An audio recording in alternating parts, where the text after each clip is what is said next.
A primeira turma do STF tornou réu o deputado estadual Ezequiel Ferreira, do PSDB do Rio Grande do Norte. O parlamentar, que é presidente da Assembleia Legislativa do Estado, é acusado de corrupção passiva. O caso do deputado estadual veio parar no Supremo porque a maioria dos desembargadores do Rio Grande do Norte se declarou impedida para julgar o caso. Ezequiel Ferreira, do PSDB, foi denunciado por corrupção passiva num desdobramento da Operação Sinal Fechado. Essa operação investiga uma organização criminosa do Estado que participava de serviços fraudulentos na inspeção de veículos.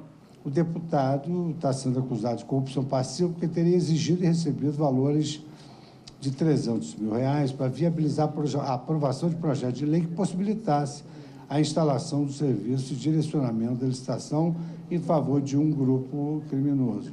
A Procuradoria-Geral da República se manifestou a favor da denúncia. A prova que sustenta a acusação foi obtida, na verdade, num acordo de delação premiada, que foi feito no contexto da apuração em primeira instância, no inquérito que se instaurou para apurar a atuação desse grupo criminoso. O ministro Alexandre de Moraes se declarou suspeito e não participou do julgamento. O relator, ministro Luiz Fux, votou pelo recebimento da denúncia. Eu entendo que há efetivamente indícios de autoria. Os outros ministros acompanharam o relator.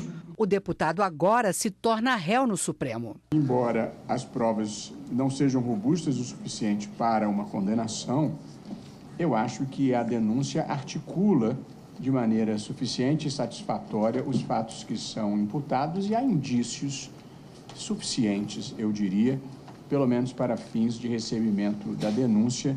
Eu igualmente recebo a denúncia, porque pelo que ouvi, a despeito de ter sido proclamada a ilicitude da interceptação telefônica, que daria um respaldo maior ao recebimento da denúncia, há ainda elementos probatórios que permitem que, no mínimo, se aplique o indúbio pro societatis. Revela ele materialidade e indícios de prática criminosa.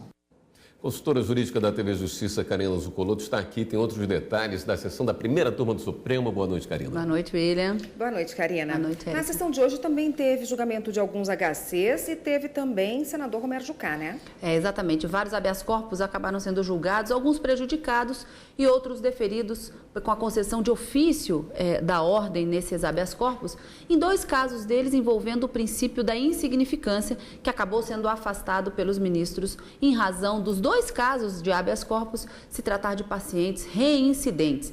Em um deles, os ministros acabaram deferindo e seguindo, por maioria, o voto do ministro Luiz Roberto Barroso, abrindo uma divergência em relação ao ministro Marco Aurélio, que era o relator de todos esses HCs, entendendo que o paciente deveria cumprir o regime da pena ao qual ele tinha sido condenado no regime aberto, e no outro caso, como ele já estava cumprindo a pena no regime aberto, determinou a substituição da pena privativa de liberdade por 2 restritivas de direito. Mas não afastou, como se pretendia nesses habeas corpus, o cumprimento da pena em razão do princípio da insignificância. Num segundo caso, ficando vencida apenas a ministra Rosa Weber, que entendia que deveria ser aplicado. Em um desses casos, interessante, é que ele foi condenado por uma tentativa de furto de 6 salames italianos no valor de aproximadamente R$125. Mas o STJ entendeu que deveria ainda assim ser aplicada a pena e afastado o princípio da insignificância em razão da reincidência. E é essa a jurisprudência que vem sendo aplicada aqui no Supremo Tribunal Federal.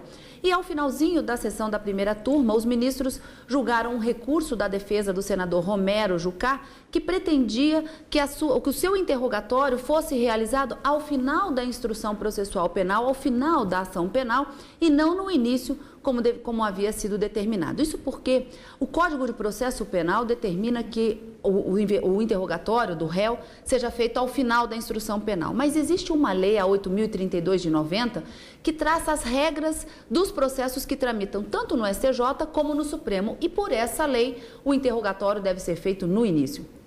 A primeira turma tem decidido, apesar de haver essa lei especial, que deve prevalecer o Código de Processo Penal por se dar uma ampla defesa para o réu no interrogatório feito ao final do processo e, nesse sentido, eles acabaram reconhecendo e dando provimento a esse recurso da defesa do senador Romero Jucá. Só para a gente entender, em março desse ano de 2018, o Supremo Tribunal Federal recebeu o inquérito e a acusação feita pelo Ministério Público de que o senador Romero Jucá estaria envolvido com corrupção passiva e lavagem de dinheiro por supostamente ter recebido aproximadamente R$150 mil em doações de campanha para facilitar a aprovação de emendas em 2 medidas provisórias que poderiam beneficiar o grupo Odebrecht. Então, é no âmbito dessa ação penal que esse recurso acabou sendo apresentado e julgado e sendo dado provimento para o que a defesa buscava.